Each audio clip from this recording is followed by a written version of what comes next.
Muttassem, I'll get back to that later. Mutassemization, are you ready? Definitely. Good. We're on. Round of applause, people. Round of applause. Assalamu alaikum. Sound clear? All good? I am Mutassem Al Sharji. I am an inspirational professional public speaker and writer.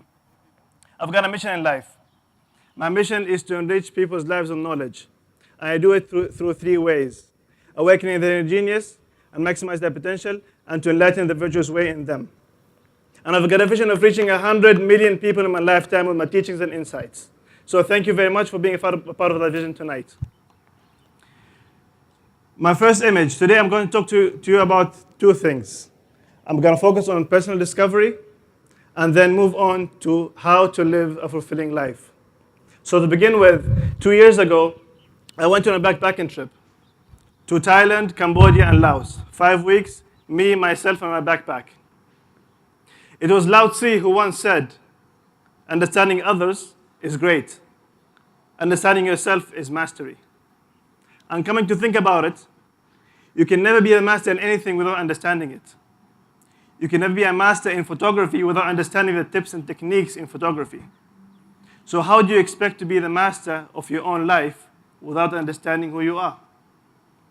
And just because of that, I went to this backpacking trip with myself, and I realized that I need to be away from community, from society influence, parents influence, whatever it is, in order to be who I really am.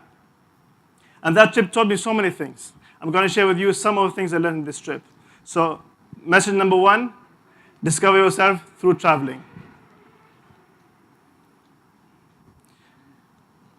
June, the year 2000, my friend Khalil came up to me, Khayal Asmi. His sister is here, by the way. Khayal Asmi came up to me and told me, Mutassem, let's go try karate for the summer.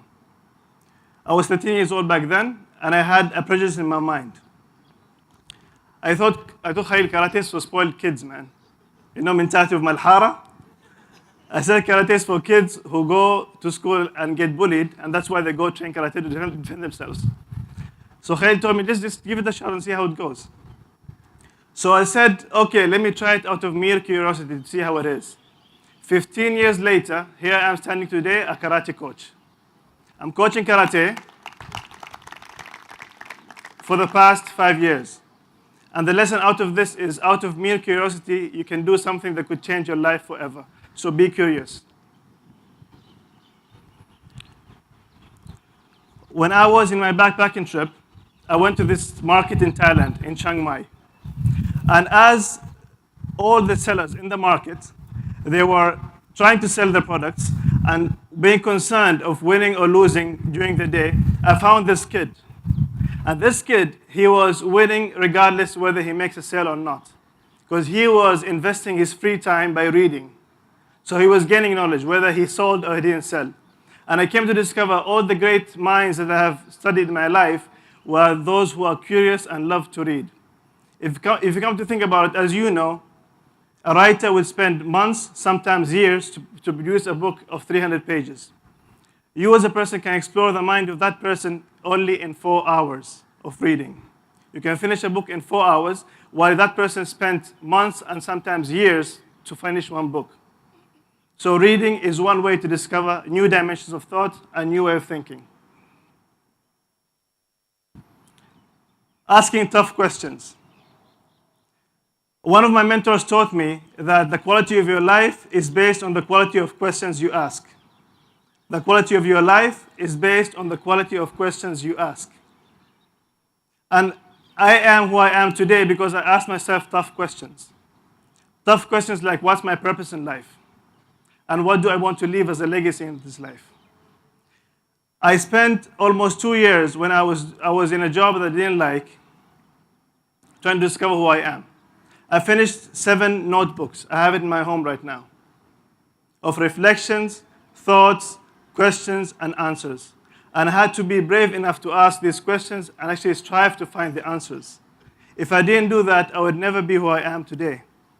So asking yourself tough questions could lead you to a fulfilling life and to discover who you really are. Ask tough questions. I told myself for a period of 2 years, I am an inspirational professional public speaker. I am an inspirational professional public speaker. I am an inspirational professional public speaker, without taking any action. And then all of a sudden, an opportunity came up to me. A friend of mine called me and told me, معتصم, I know that you're interested in this. There's a program of 4 hours to university students about career awareness. Would you love to do it? I had to respond in that moment. And I said, you know what, I'll do it. I didn't know how, because all I did my whole life was 15 minutes presentation in the university. I never did any programs before. So that was my first step. I followed my inner calling. I followed my gut feeling without knowing how I will do it. I just said, okay, let me give it a shot and see how it goes. And while doing it, I felt I'm in the zone. And this is my thing. And that's when I ensured and made sure that this is my purpose in life. So follow your true calling.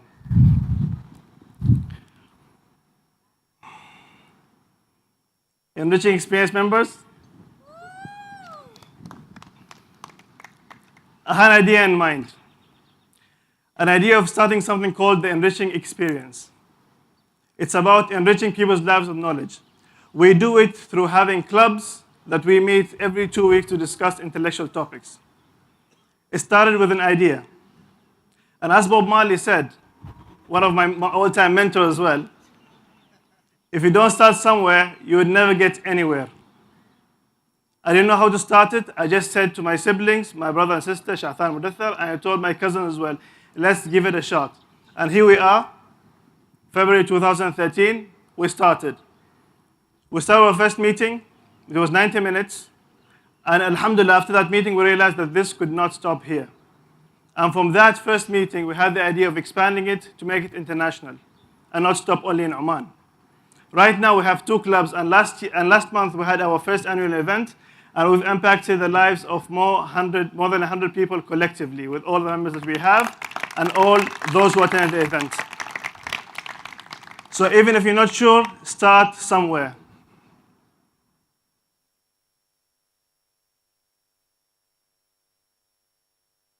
About gratitude. Now we have moved on to the idea of how to lead a fulfilling life. The matter of gratitude. I attended a seminar by Dr. John DeMartini. It was about the secrets to financial mastery. That whole seminar, he was talking about financial mastery and how to be wealthy in life. By the end of the seminar, I went up to him and told him, Dr. John, if you would like to give an advice to a university student who is 20 years old and who is ambitious to reach very far in life, what would you say? He told me, tonight, before you go to sleep, get a piece of paper and count your blessings and sleep with the attitude of gratitude. So back then, I was naive. I didn't take his advice because I was kind of angry. I thought he's going to give me that tip that's going to make me a millionaire. But he didn't. He was a wise person. 2 years later, some incidents happened to me that forced me to look back at that lesson. I said, let me take his advice and try it tonight. So before I slept, I took a piece of paper and wrote my blessings for the day. And that night, I slept with an attitude of gratitude. And I came to realize that this could not stop here. I should continue doing this. And as you can see today, I have more than 1,840 blessings that I'm doing almost every night before I sleep. I came updating that list. 1,800 blessings that are not repeated. And that takes me to the conclusion that بالفعل وإن تعدوا نعمة الله لا تحصوها. And if you ever try to count the blessings of Allah, you would never be able to count them. They never stop.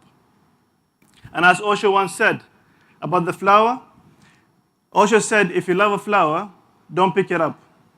Because if you pick it up, it ceases to exist as a flower. If you love a flower, leave it. Love is not about possession. Love is about appreciation.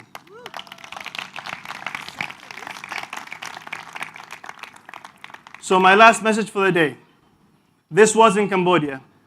I went to visit a school in Cambodia, and it was a school for orphans. And I realized that the name of the school was Atsu Primary Secondary School, and I saw the writing at the top is Japanese. So I was intrigued by the name of the school and what is the school all about. When I came to ask about the school, I realized that this school was actually named after a Japanese volunteer who went to Cambodia. His name is Atsu. He went to Cambodia, and while he was volunteering and working as a journalist as well, he was killed. He was killed, and his parents moved all the way from Japan to Cambodia, and they thought, let us continue the legacy of our son Atsu. So they started this school, which was dedicated to the orphans that he was volunteering for.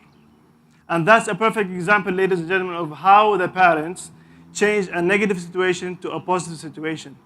And that's how you can do everything with your life. I'm not claiming that life is all about positivity. Of course, you'll have situations that are negative, but it's totally up to you what to do about it.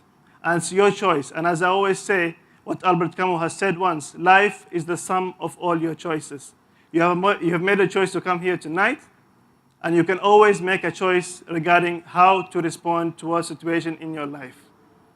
With that, I would like to thank you very much, and I hope that I have shared some of the insights that will make you a more positive person. Thank you very much.